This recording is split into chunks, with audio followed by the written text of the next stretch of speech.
A. Security issues affecting Internet transit points and backbone providers.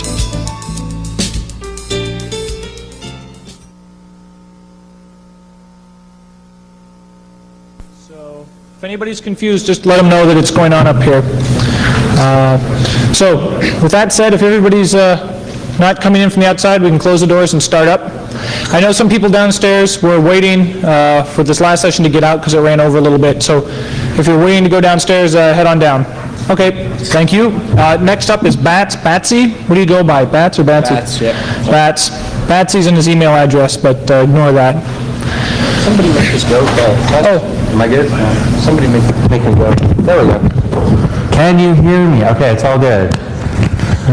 This one off, so Okay, perfect. All right, how's everyone doing? I'm going to be the last presenter here, except for Bill, of course, who's doing the closing. I guess you're all sort of getting riled up to get back to the bar. So yeah, I'm going to go through this. A lot of it, hopefully anyway, I speak quickly, especially when I'm as nervous as I am in front of such a large crowd. So hopefully it'll get done fairly quickly and we'll have a fairly interactive question period afterwards. Okay, I'd like to start, excuse me. Let's see. Well, I'd like to start just a little bit, my ideas about information security. This presentation is going to deal a lot with configuration issues with BGP, which is, of course, Border Gateway Protocol. And it's sort of the definitive source of routing information on the internet, which means that it is a critical facet of how the internet works. I think one of the things that I found with, actually, no, I'm not even going to get into that. Let's start with the presentation. All right, I'm going to be reading off slides for a little bit and then making commentary from there. Well, a lot of sites that I've dealt with, they believe that the only threats, of course, are from unsophisticated script kids or well-funded corporate espionage projects. You've got the slide in front of you. The problem is compounded by the underestimation of the former and the belief that their organization is not of interest to the latter. It's sort of I'm not sure if it's a false sense of security that people have. It's what it comes down to is the attitude of what do we have that these people could want. Okay, the reality is that the stakes are substantially raised if the company in question is publicly traded. Now, what I mean by this is that many organizations that are publicly traded, they contain, well, a great deal of sensitive information on their networks, and also their quality of service and what they provide to their customers directly affects their stock price. If you are a backbone provider and you develop a bad reputation as far as delivering to your customers, it will affect your stock price and your investors will freak. So what this means is that the average attacker will have a vested interest in your stock price if they have an online trading account. So with this motive in mind, again, I'm going to examine some of these attacks, well, from the perspective of denial of service, and also some more complex attacks throughout the presentation.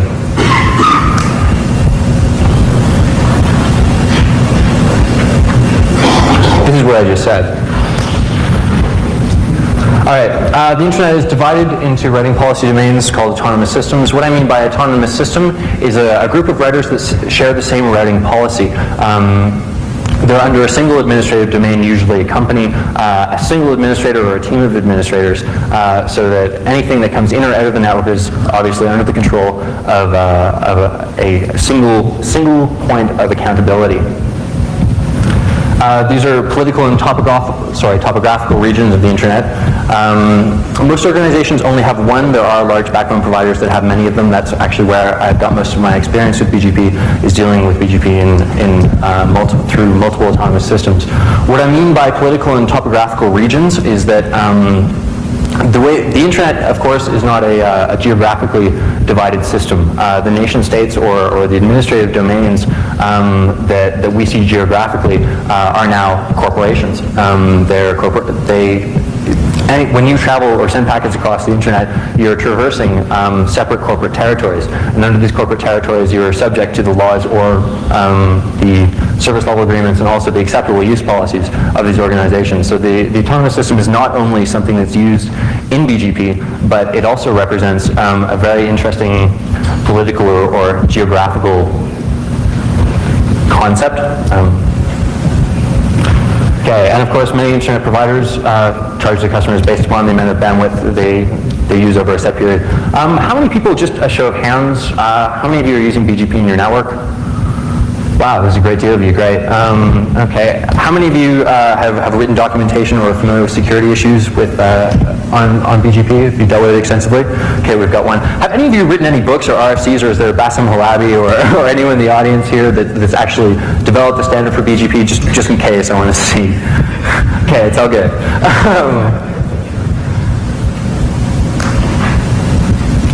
Okay, to facilitate this, the ISP must have some mechanism for maintaining a reasonable quality of service. Some of you may know that are connected to UNet, they have this 100% service level guarantee. That's not an advertisement, it's just the only one I'm familiar with. So what happens is that what they're doing, and I'd imagine other organizations will be doing, is having quality of service directly affect their bottom line. If they cannot deliver, they will actually, refund money. Now, what happens is when you start guaranteeing this, all of a sudden your network, or the quality of your network, it's not sort of an abstract connection between, getting a little bit of packet loss or having a little bit of downtime. All of a sudden, if you have a customer that's down for like 5 minutes or 10 minutes, you have to refund them, and that's the way that I think that's going to be a trend that happens or expands a great deal throughout, or in the future throughout the industry. Okay, ISPs use Border Gateway Protocol. This is the definition of the acronym, to route and optimize traffic flow in their networks. The thing with BGP is that it was developed for multi-home networks, and it's also sort of the top level divisor, or it's a protocol that interacts with top-level divisors called autonomous systems across the net. And of course, quality of flow directly affects the quality of service that the customers receive, as I just explained. Okay, this is really important. To manipulate the flow of traffic in and out of an ISP's network is to have complete control of the quality of service it can offer to its customers. So control of routing information, and I'd like to stress this, control of routing information effectively gives you control over the amount of money coming into your company, and also affects adjacent networks around the target network. All right, I've assembled a few factoids as far as for an introduction. The Border Gateway Protocol is defined in RFC 1771. There's actually a number of RFCs defining BGP, not defining, but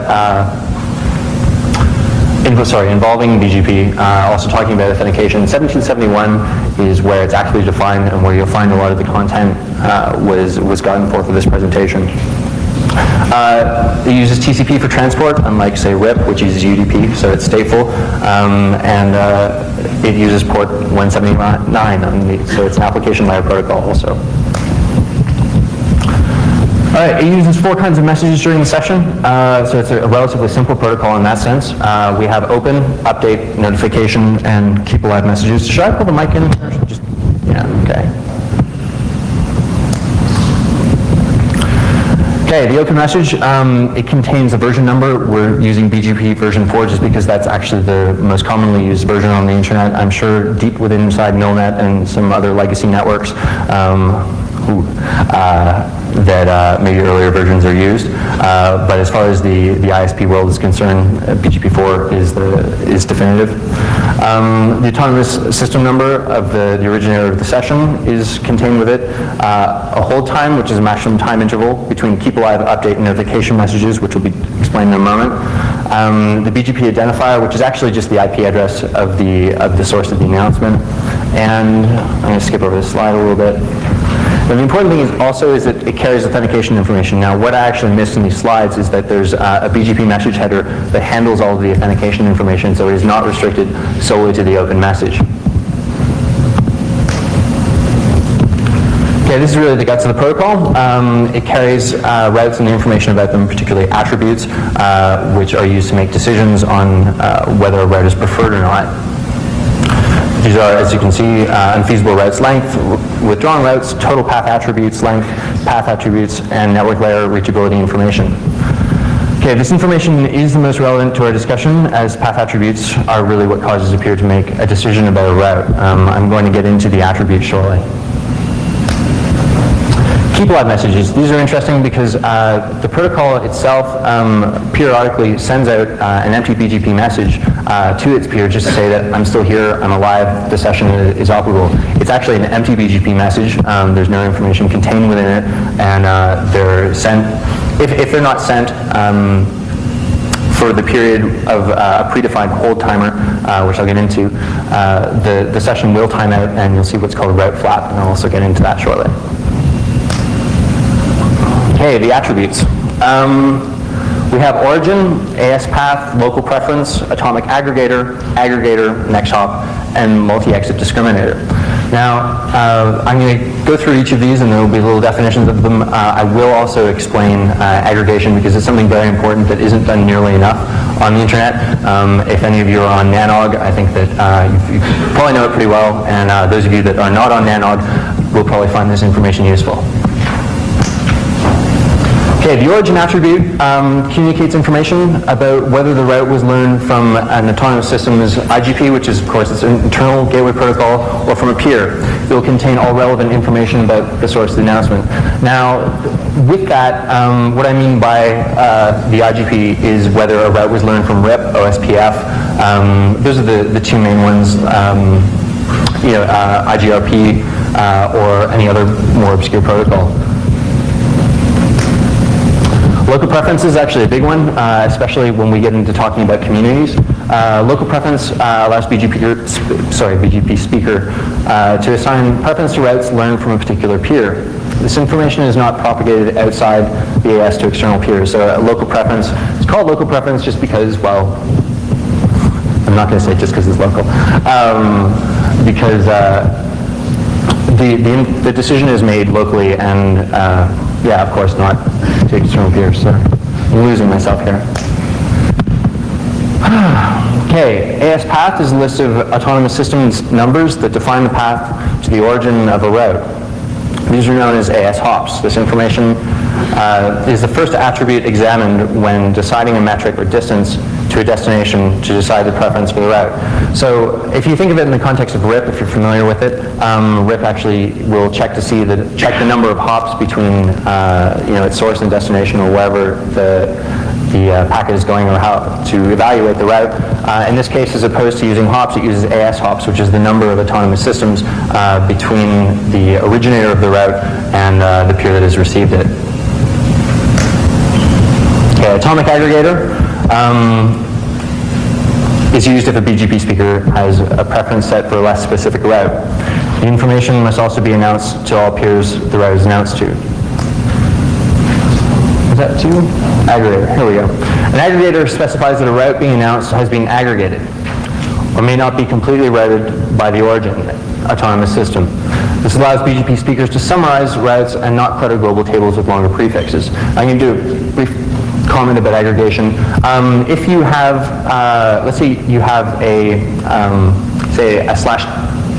/18, and you are not using all of that /18, you've actually divided it across your network in multiple subnets, but are still not using all of it, as opposed to cluttering the table and making multiple announcements for, say, a whole series of class Cs or a couple of /21s, you can announce all of the routes or all of the address space as the /18, which means that you cut down on the number of routes that you're announcing. This not only keeps internet routing tables from being cluttered, but it also limits the amount of information that's available to your peers about what the internal structure of your network is and how you've segmented your address space. Okay, next hop. This is included in all update messages, and it carries the IP address of the originator of the announcement. If you get a route, it says this is where I got it from. That's it.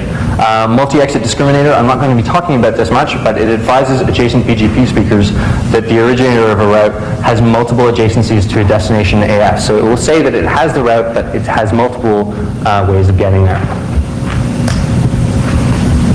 Okay, the decision process. This is the important part, really.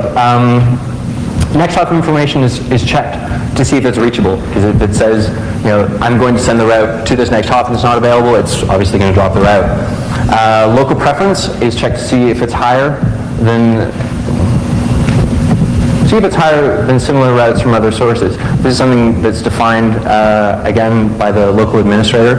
If you are multi-homed, you can decide that you will accept some routes, particularly internet routes, from one of your peers and prefer paths to those routes as opposed to another. And this is assigned by communities, which we'll get into in a moment. Okay, it will check to see if the route is originated locally within the receiving router, or it will choose the route with the shortest AS path length. Very much like RIP, it will find the shortest path to the route. But of course, this is a number of AS hops as opposed to a number of physical hops. Okay, we'll check the origin of the route. It will check for whether it was originated internally from a direct peer, so if it was an internal route from one of your peers. If it actually got the route from, if your peer got it from an external peer, which would be EGP, or incomplete, which is unknown, and their precedence is set respectively. It will also compare multi-exit discriminator information for the lowest value, which will give confederation information. BGP is actually a massive topic, something that you can't really cover in an hour. There's a number of very good books written on it, which are in the appendix. So I will not get into confederations and confederation security. Okay, it compares IGP information to see which path is shortest to the next hop. If the route was originated locally, it will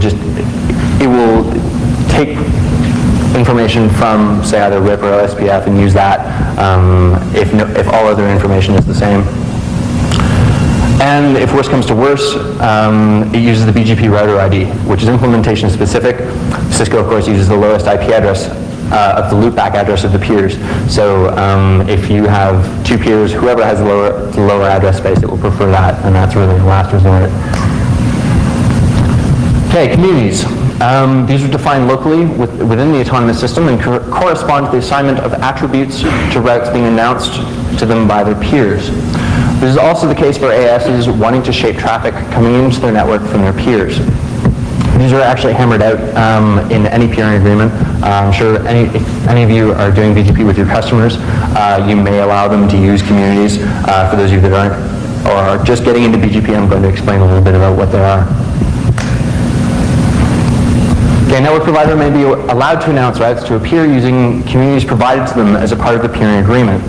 Most network service providers have communities that are used internally and those that they allow external peers to use. So if you, let's say you are running BGP internally, there's something I glossed over. There are actually three types of BGP. There's internal BGP, which is IBGP, external BGP, which is EBGP, and EBGP multi-hop, where you are establishing a peering session between two peers that is not over the same physical wire. So if you have an intermediate hop between them, you would use multi-hop. This is actually good for using, you can't really do load balancing, but you can do load sharing and also for redundancy.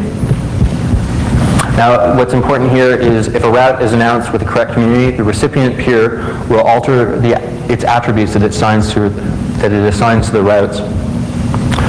So however your communities are set, I think that describes itself, but I put it in bold and I'd like to reiterate that any community that you set, and if your peer uses that community, your router will say, okay, I trust you because you have given me this piece of information that will allow me to make this decision and prefer your route. Okay, catastrophic misconfiguration, that's what this is mostly about. BGP itself is actually a pretty robust protocol. The real problem that I found is the way that it's been implemented by a lot of administrators. The most well-known example of damage is caused by a misconfigured BGP peer can be described as follows. I don't know if, again, any of you on Nanog have probably seen this. Routes from AS40 are transited by AS10 and AS20. There's a diagram to follow. AS10 accepts anything it hears from AS40, which means it's doing AS path-based filtering, which I'll get into, and does not use access lists to receive routes. Both AS10 and AS20 send full internet BGP tables to AS40. As you can see from the diagram. So it's a simple peering session, but one of the big issues here is that they figure that if it comes from AS10 or AS20, that it's true, and they can send absolutely anything they want. This is a little more trust than anyone should really have in developing a peering agreement. Okay, AS40 announces its internal routes, which are redistributed from IBGP, because they're doing, AS40, see, a good metaphor for BGP is actually circles with lines drawn between them. But regardless, AS40 uses IBGP internally, so if you can imagine a number of hosts internally there exchanging BGP information.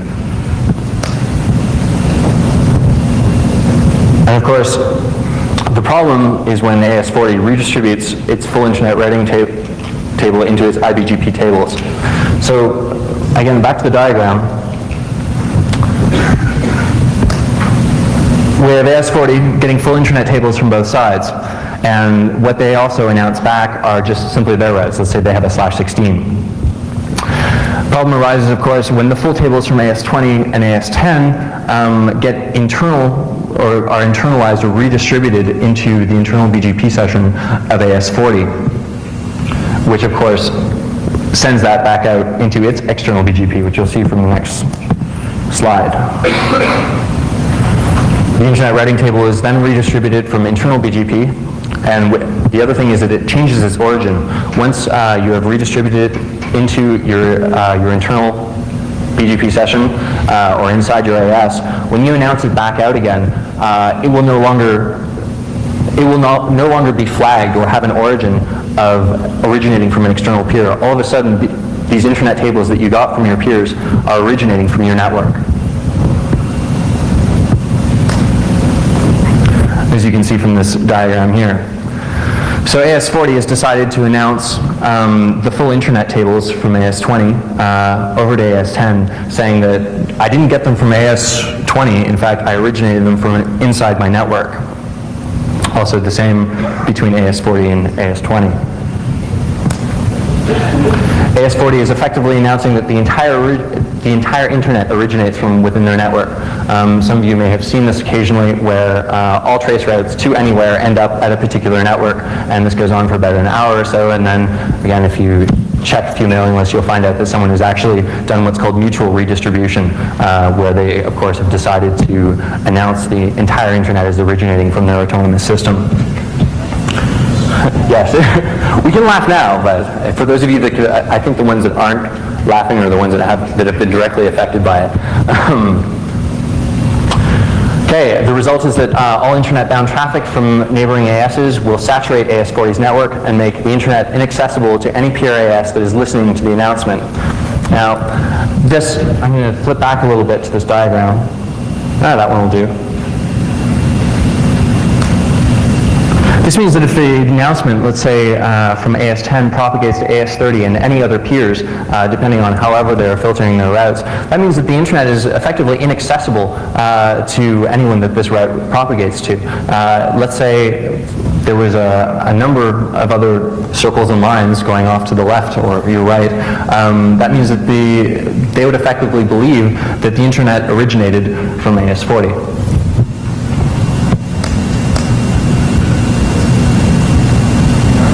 Okay, I mentioned this is why AS path-based filtering is bad.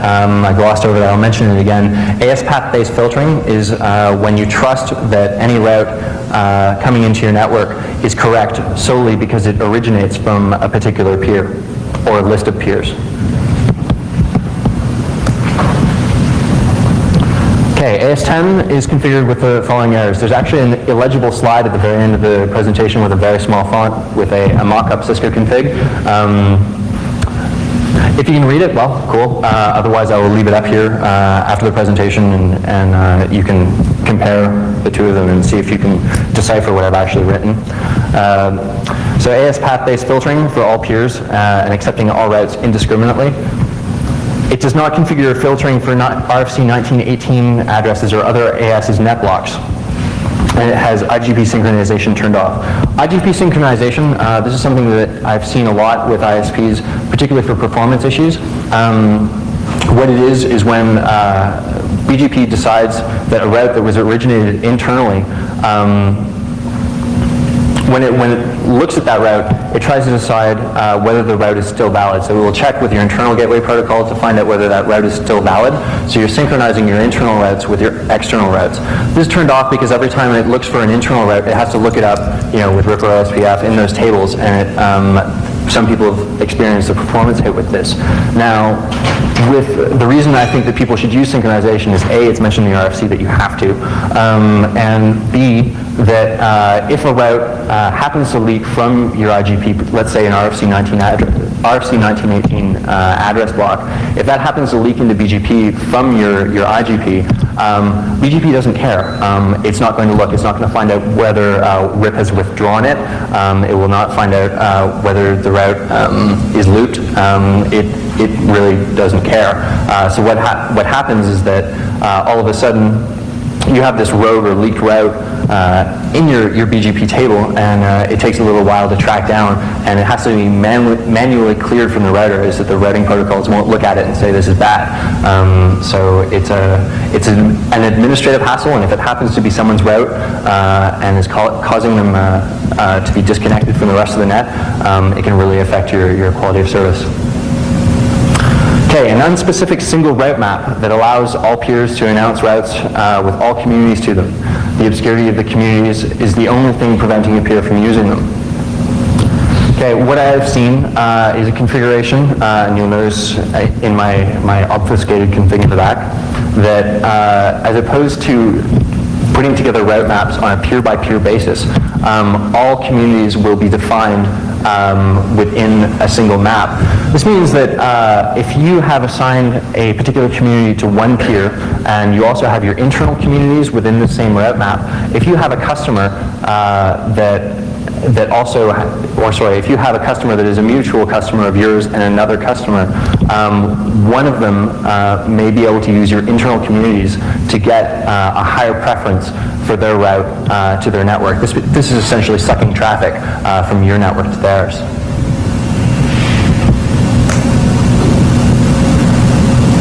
Okay, there's another issue with redistribution. AS10 redistributes their IGP directly into BGP without filtering. IGPs tend to be fairly volatile. Any of you with dial-up connectivity or a network that changes a lot, particularly dial-up is the one I'd like to focus on. You'll find that there will be a great deal of updates going to your BGP session. The alternative to this, as opposed to taking your internal protocol, is to statically define all of the routes that you're going to be using.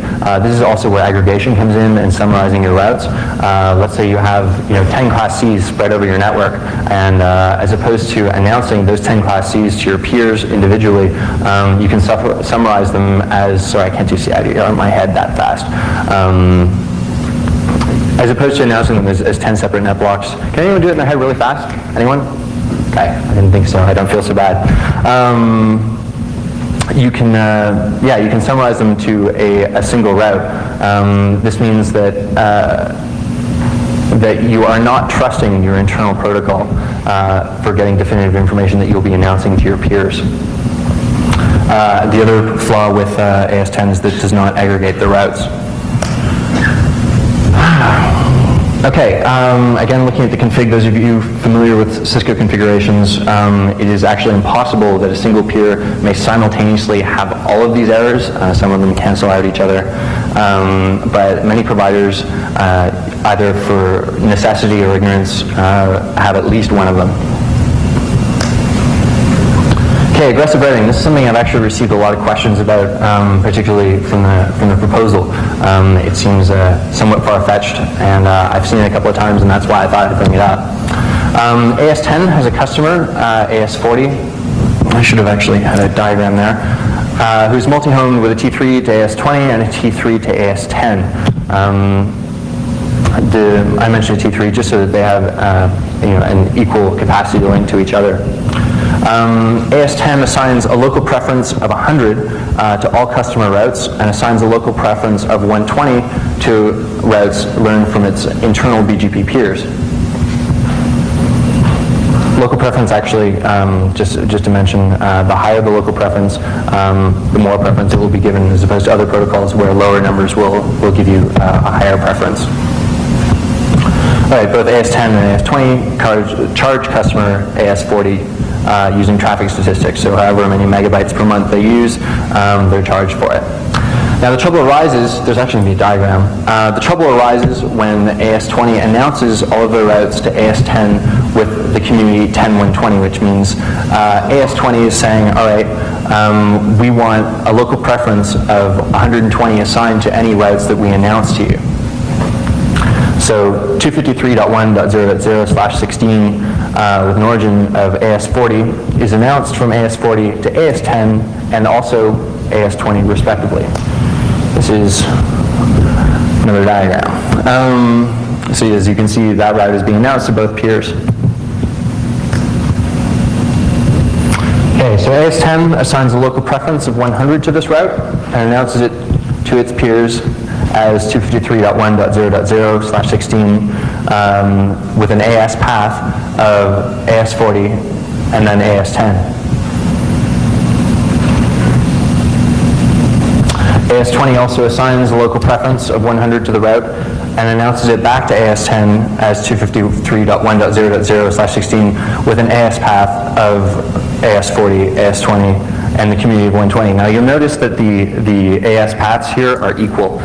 This is actually illustrating the part of the BGP decision process where you would think that hop count would be the definitive source to decide on whether you would pick a particular route, but local preference will in fact change this.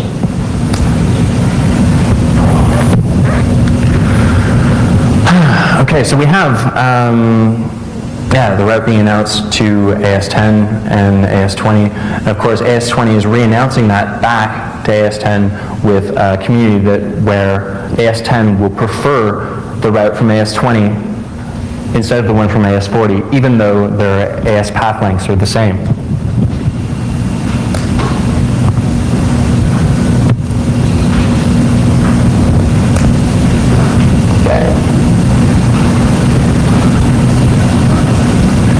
I'll go through this quickly. And AS10 assigns a local preference of 100 to this route, announces it to its peers with the AS path of AS40 and AS10.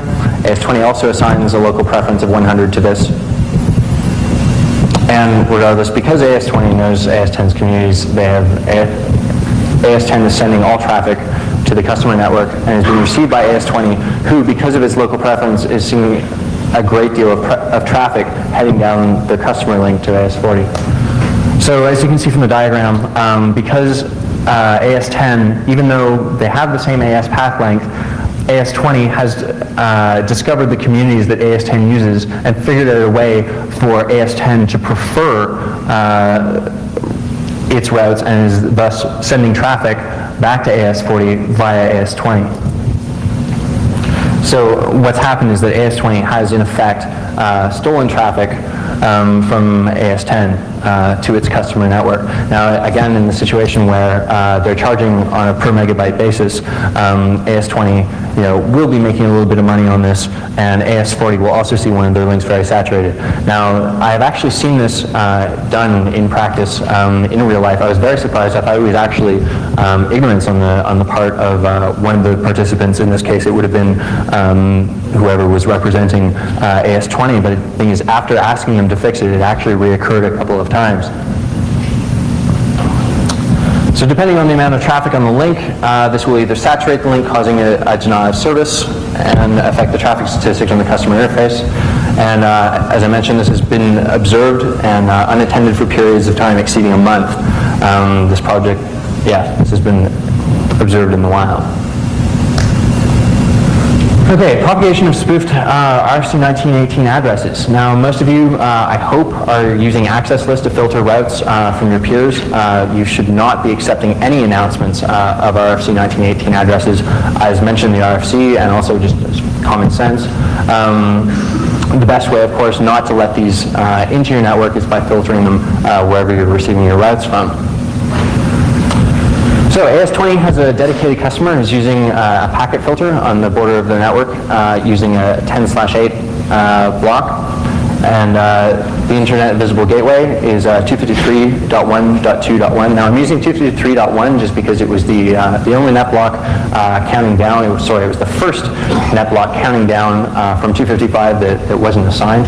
And so I didn't want to use anyone's address space and suggest that they may be the perpetrators of these sort of things. The 10/A route should be invisible to the rest of the Internet. So AS40, as you can see from your diagram, has an evil user that connects via dial-up. AS40 also redistributes the IGP, in this case RIP, directly into BGP. So that means that even if they're using authentication within BGP, they are getting definitive routing information from RIP. I don't know how many of you actually do that, or I think you might be concerned. Okay, the evil user connects to an ISDN port in the dial pool, and using route D or a simple Perl script. I don't know if any of you have used raw IP Perl, but it's really cool. And broadcast 10/16 with a source of 253.1.2.1 to the terminal server. Now, that gateway is actually the gateway of its target network. So all of a sudden, the autonomous system, or the routers within the autonomous system, have a route for this 10/8 address, which originally was internal to this customer's network, but now anyone within that autonomous system, however many hundreds of thousands of hosts, can actually just send packets directly to points on that 10/16 address.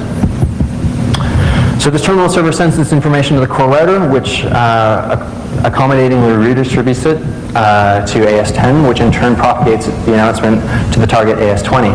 Now remember from my previous description of the network, they're using AS path-based filtering, which means they are trusting any information, routing information that is passed between them, and are not filtering for specific networks. So all of a sudden, the origin, this 10/16 net block has not only flooded the original AS, but has also crossed over into the next one. So we actually have a very large internet, or some area on the internet that is routing this private address space. So the route is propagated along the AS path to her target, and she may now launch her scans from a safe distance outside the immediate administrative domain of her prey. So because this route was able to be propagated into another AS, internally, if the route showed up within her own AS, the administrative staff would be on it really quickly. It would disappear and she wouldn't be able to send packets to it. But because it's going to another, that involves contacting the administrators of the network she's on to have the route removed. This is just a time stalling technique on her part. Okay, this evil user may also send a RIP update saying that she has 10.128/16, which effectively puts her within the 10/8 address space. So all of a sudden we have 10/8 routed between two autonomous systems, and this user has half of it. So she has addresses on her machine and doesn't even have to bother forging packets. I mean, she is legitimately, for all intents and purposes, the owner of this 10.128/16. Okay, the core router does not synchronize and thus does not check the reachability information for the route it learned from RIP. As I mentioned earlier with route synchronization, this route has actually moved from RIP into BGP. BGP is not checking with RIP to see whether this route has been withdrawn or not. So it's just sitting in the BGP table, and there's no updates or withdrawals, and it's going to sit there until someone removes it. The stray route will have to be manually cleared from the router, as it will not receive another update from RIP, nor will it bother checking the status of the route within the IGP due to the lack of synchronization in the session. Okay, depending on the configuration of the packet filter on the target network, this was the 253.1 gateway. And I'm going to say most are misconfigured because as you've seen from the other presentations you've been to, most packet filters and firewalls and intrusion detection systems and any security measures for that matter are horribly misconfigured. Gazebo is free to scan, connect, and otherwise abuse hosts behind the packet filter without having to use IP spoofing or any other methods that have limited success against current IP stack implementations. So what this does is once you you have inserted a route into BGP, there's no other authentication beyond that. That's it.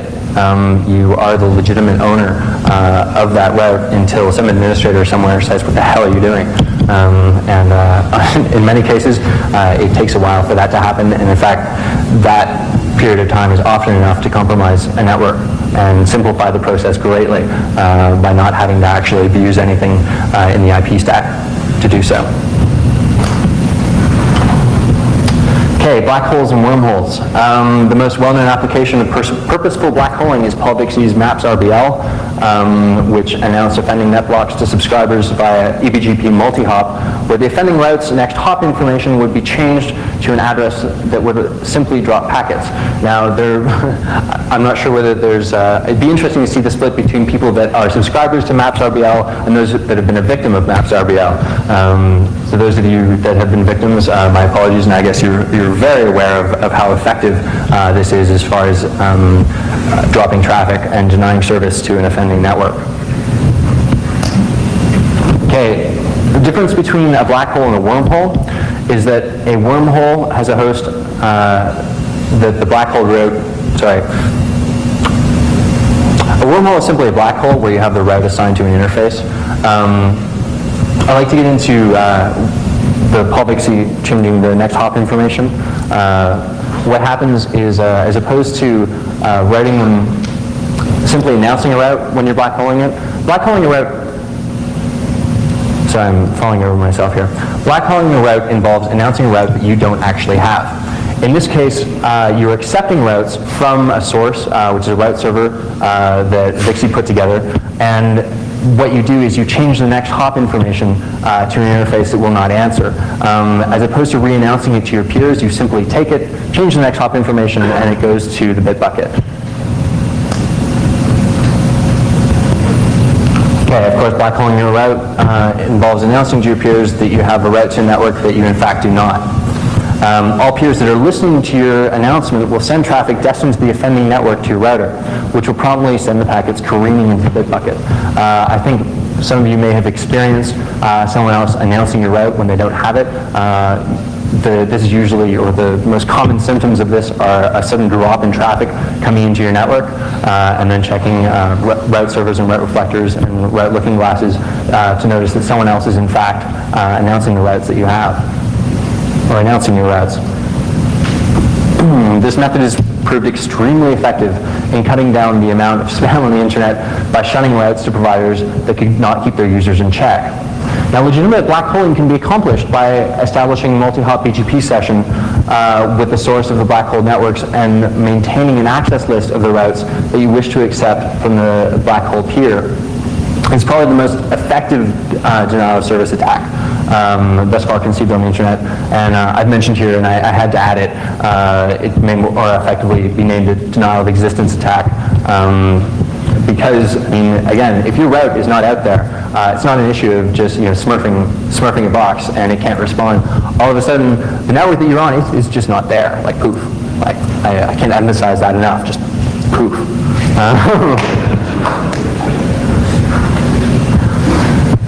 Okay, a wormhole. There is no legitimate use for this, but it's really cool.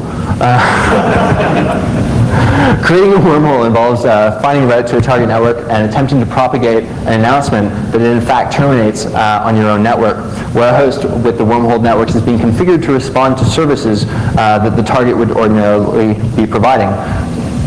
I've called this a wormhole because the very fabric of the internet is being altered to create a direct path to another destination.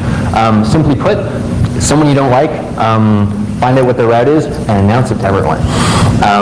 But the difference is you can announce it to everyone, they will send traffic to your network, and all you have to do is assign that route to a machine on your network where you can sniff the traffic going into it. You can throw up a fake web page if you wanted to. You can put up an FTP archive. You could actually, if you really felt like it, you could have an entire network that would respond to the services and absorb all of their mail and all their incoming authentication. You are effectively becoming a doppelganger of this other network. Okay, this can most easily be accomplished using misconfigured IGP redistribution mentioned in the previous attack, as I mentioned with RIP. If you don't like someone and your internet provider is not filtering information from their IGP into their EGP, you can decide that you can send that information via RIP, which will be redistributed into BGP and re-announce out and become that network you're not too happy with. Most hijacking of networks thus far has been done with DNS and in small volatile routing domains using RIP. This has not been seen in the wild yet. And I mention that just because after this I've shown that it is a relatively simple attack if you know what you're looking for. Okay, using IP spoofing to forge update messages. Okay, due to the fact that most BGP sessions are established over the same physical wire, forging the opening of a session would be exceedingly difficult, if not impossible, as it would be necessary to disable responses from the spoofed interface, which must be traversed by the spoofed packet. What you run the risk of if you start trying to deny responses from one of the peers is that they will start flapping. The routes that are being announced between them may become dampened, and you will actually not be able to traverse the path to the host that you would like to establish a phony BGP session with. The only feasible open attack would be against a multi-hop session between two hosts with IP stacks that use predictable TCP sequence numbers and whose BGP implementation does not support authentication. I'm going to get into the authentication issue in a moment. Even with multi-hop, again, you're talking about forging an entire BGP session where they're going to be expecting the full routing tables, and again, if you do mess it up and cause a denial of service attack, all the routes will be dampened and you actually will not be able to access the host you're attempting to spoof a connection to. So due to the robustness or volatility of the protocol in that respect, it's not really a feasible attack. Okay, this leaves the possibility of inserting forged update messages into an existing session. An interesting feature of BGP is that the update and keep alive packets are not required to contain a sequence number other than that of the TCP sequence number in the TCP header. So all sequencing is done by TCP. BGP itself just dumps the information down the wire and writing updates down the wire, not checking to see whether there's any order, rhyme, or reason that route is coming across the session. Okay, authentication is in fact not only done at the beginning of the protocol. That is an incorrect statement. It's actually handled in the BGP message header, which I missed at the beginning and mentioned that. Sorry about that. Update and keep alive messages must be transmitted at an interval less than a pre-configured hold timer, which is recommended to be greater than 2 seconds. This leaves at least a 2-second window for the insertion of any information an attacker wishes into the TCP stream. Again, I've not been able to reproduce this. It is feasible, again, if you're doing it against an IP stack where you can in fact you can hijack the TCP session. But that's what it comes down to, is hijacking the TCP session. It's not an issue of dealing with any other BGP information or authentication or sequencing. It really comes down to its reliance on TCP. Okay, I had to add this. Using IP spoofing against modern versions of Cisco's iOS, it's not effective and thus will not be vulnerable directly to the spoofing of update messages.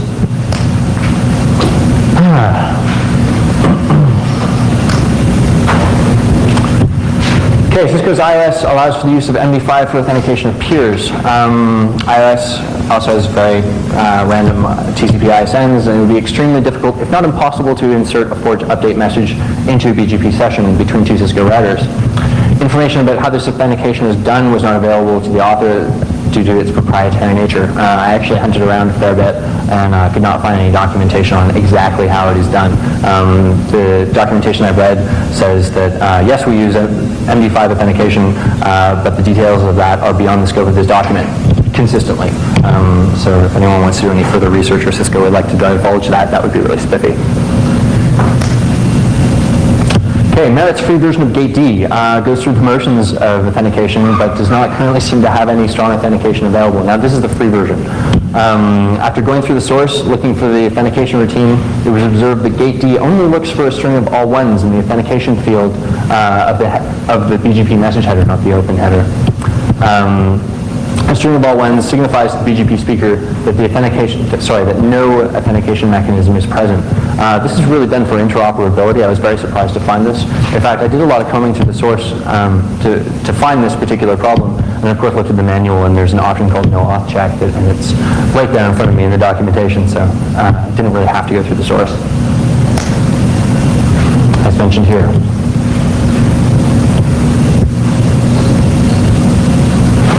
Now, See, there are a number of vendors use GateD in their products. They're members of the GateD consortium, and they have access to more current revisions of the software. Again, I don't have access to the GateD consortium's current version of it, so I'm actually not aware of whether they support interoperable authentication in the commercial version of GateD. Does anyone have confirmation? I'm sure there's got to be someone in here. Can someone confirm or deny whether the GateD consortium's version of GateD supports it? Yeah. Okay, well, it's interesting. Now we have a piece of further research to do. Okay, recommendations. All right, it's a robust protocol whose authentication mechanism is not widely implemented or used. This is something I found in working for a large ISP with multiple ASs. There was never any concern that anyone would ever try to forge update messages and insert them into streams, so they never actually bothered using BGP authentication.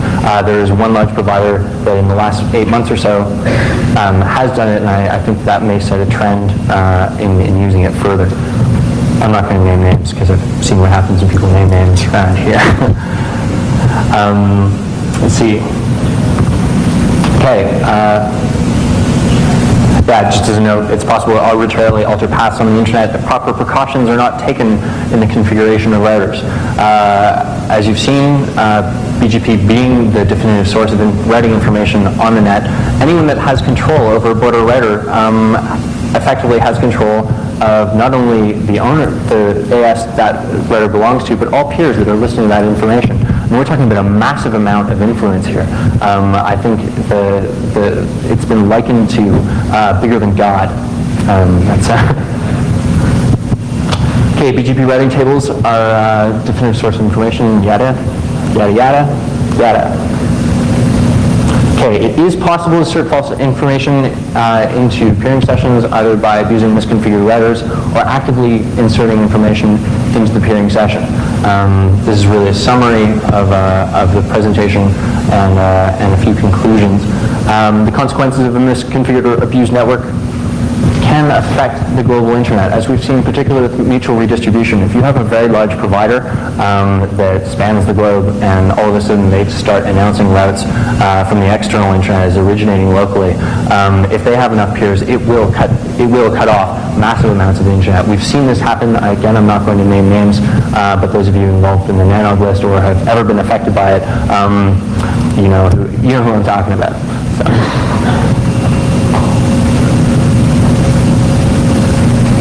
Okay, well, yeah, and the solution to most of this actually is filtering your network. It's not using AS path-based filtering. It's when you're hammering out your peering agreements, be very specific about the routes that you will listen to them. Have an established process for having routes added to your access list and what you will listen to them, or what you will listen to from your customers. If you blindly accept any information that they do send to you, it's only a matter of time before their internal routes leak into your tables, or someone actively abuses it and starts causing trouble. Okay, and as for recommendations, some of these are pretty straightforward. All sites should filter RFC 1918 net blocks. Now, I know that's kind of funny that I should be mentioning it, but again, you'd be surprised how many people don't do it, so I'm just going to beat you over the head with it one more time. All sites that have implementation that support authentication should use it.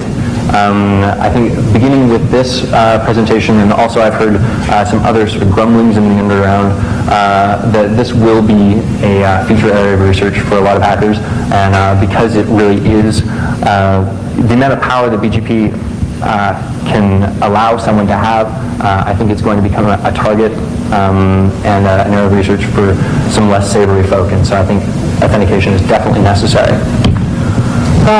Okay, IGP routes should be static if they're to be inserted into BGP. iOS actually has the network command. What I mean by this is please don't redistribute things like WIP into BGP. It's a far too volatile protocol, and inside your network, because of the changes going, or the multiple changes being made, there's no reason why you should have to update your BGP tables every time that happens. You have single net blocks assigned to you, or multiple net blocks that are fairly large, and that's all anyone really needs to know about your network. Because if you announce, say, a /16, you may only be using a class C, but if you have a /16 allocated to you, it's not going to make a difference. They're still going to send traffic your way, and it'll be up to your router whether to route it internally or not. Okay, again, please do not redistribute WIP into BGP. Just had to add that one more time.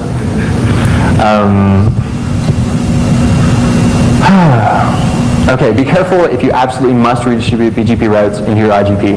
There are many design alternatives available. Some people will do this for shortest path or to use shortest path routing, particularly with IBGP. Some people, I'm not too familiar with people that have done this, but I've heard about people adding it to OSPF and then filtering it and making sure it doesn't get back out into the internet. This is to do load balancing. It's not load sharing. They actually want balancing across multiple links. There are other design alternatives, particularly using OSPF directly. There's communities. There's getting multiple links. There really isn't much of a reason to drum the entire internet's routing tables into your internal network. Okay, communities directly affect the traffic on your network. Use them sparingly and only when necessary. I mentioned this before. Assign your communities on a peer-by-peer basis. I think as a principle in computer security and networking, there really is, you can't have generalizations in your configurations. The idea of globally configuring something to be used by multiple users and customers, it's dangerous. So it should really, communities should be added on a case-by-case basis. Let's see. Yes, and do not assume that the security of your communities is adequate protection. Okay, access to your core routers gives an excessive amount of power to an attacker, both over your network and over your peers. I don't know if anyone has ever had their router compromised, but not only can they drop your connection to the internet, drop your customer's connection to the internet, they can also send bogus information to your peers and damage their networks too. It's really, there's sort of an interdependent relationship that internet providers have with each other, and so keeping a clean house will ensure that you're not a liability for your peers. Okay, do not filter solely upon AS path information. This is more trust than anyone should have in any network. Yes, I'm beating you over the head with this, and this is necessary just because a lot of people will even have their customers just have AS path filtering. If you're configuring a router for your customers who wants to be multi-home to you and someone else, you're comfortable with your own abilities as far as where you're going to announce to your customers, and they're going to trust you. But if something goes wrong in your network, or someone is able to abuse something within your network, that means that your customer will also be explicitly affected by that, just because that information will be transferred to them via your peering session. And of course, wait with bated breath for IPsec to become more widely implemented. There's an RFC. There's a BGP RFC that deals with securing BGP. I didn't get into it in this presentation, partially due to a recent posted bug track showing problems with it, and also by a follow-up post regarding how that is actually something that shouldn't be bothered with at all, as IPsec is actually on its way real soon now. So again, there's a lot of, this is really an introductory overview of BGP. It's a massive topic, and I would like to talk a little bit about future areas of research. Okay, Appendix A, you've got it there. And the configuration, the mock-up configuration as you need it. We're running late on time. I'll go quickly on this. Further areas of research. An implementation by implementation audit of how each BGP message is used would be really nice to see, particularly how notification messages and error handling are done. Looking into security within confederations, something I didn't talk about here, but it's also another massive topic to look into.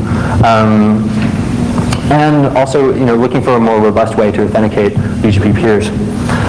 I guess I'm out of time. Does anyone want to throw questions at me quickly? Yes? Is there a way to is there a publicly available list of who owns what atomic system number? Yes, you can get that from Aaron. Ooh, all at once? Okay, getting that all at once, no. You can check the RADB, check out www.ra.net. The RADB, you can actually download the database, and you'd have to write something and go through it yourself, but they actually do have most information about that. Yes? Is everybody using the routing authority stuff to actually configure the routers these days? Yes. So how about attacks basically forging information, changing information from routing authority? That was something I thought about talking about, and it's just that the only people that I do know that are generating access lists from our ADB information are also using authentication with that, or they maintain a local copy of it. If you look at, the RADB is actually an amalgamation of multiple other routing databases. You have CANet, which is Bell, there's the ANS registry, there's the RIPE registry, and anyone that's actually using authentication or local copy. Yes? You said aggressive routing done intentionally? Sorry? You said aggressive routing done mostly intentionally or accidentally? Okay, accidentally more often than not. The only reason I say that it was done intentionally is because after I had repeatedly spoken to the person about changing it, it came up again, and we had to change our communities to facilitate to stop them from doing that. Yes? In addition to the RC and NGP addresses, should I be worried about filtering Class D as a route advertisement? Sorry? Should I be worried about filtering the Class D as a route advertisement?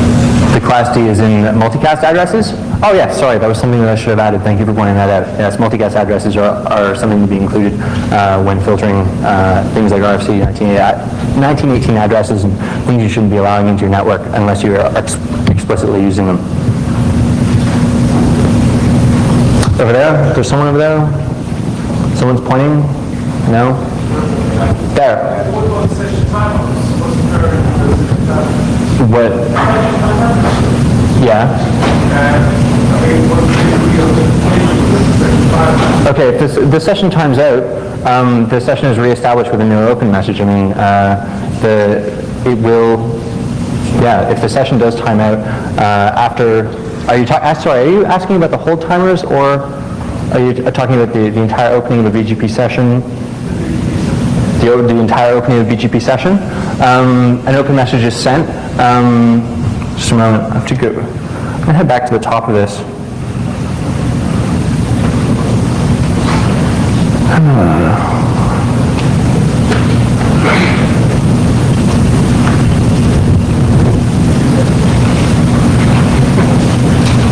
Forget that. Anyway, the opening BGP session is the open message is sent, authentication information is exchanged, and then update messages are sent with new routes or withdrawn routes back and forth. So are you talking about when a session drops, what happens? Session drops, it's reestablished, that's it. Unless, of course, unless you have penalties. Are you asking about route flapping on top of that? Because if a route disappears multiple times, it will be penalized for disappearing or for being withdrawn. Peers will not accept re-advertisements of that route for a locally defined time. When you're talking about penalizing routes, because they're locally defined, sometimes you will see that a route may be penalized for up to 45 minutes if it flaps multiple times in a short period. I'm sorry I didn't mention that. Further information on that, or? Okay. Someone yell, I can't see. Yes. If I create a wormhole Yep. for some system, can I use that as a man-in-the-middle attack and cause the victim not realize that I'm filtering all the traffic and stuff? It's only a matter of time, because I mean, once someone does a trace route, or if you're on a slower link, it's only a matter of time before they realize that their traffic is going elsewhere. It's something that would be done for a very short period. No one yell. Is that it? Yep. Most of the backbone still passes source traffic. Is that a thing that facilitates spoofing? Actually, I wasn't aware that the backbone actually passed source writing. My experience with a lot of backbones is they actually will not forward them. And no source, in this particular case, I don't believe it would, just because the way that the access lists are configured. Good question. You know what, I couldn't tell you off the top of my head. I have to look it up. Thank you. Anyone else? That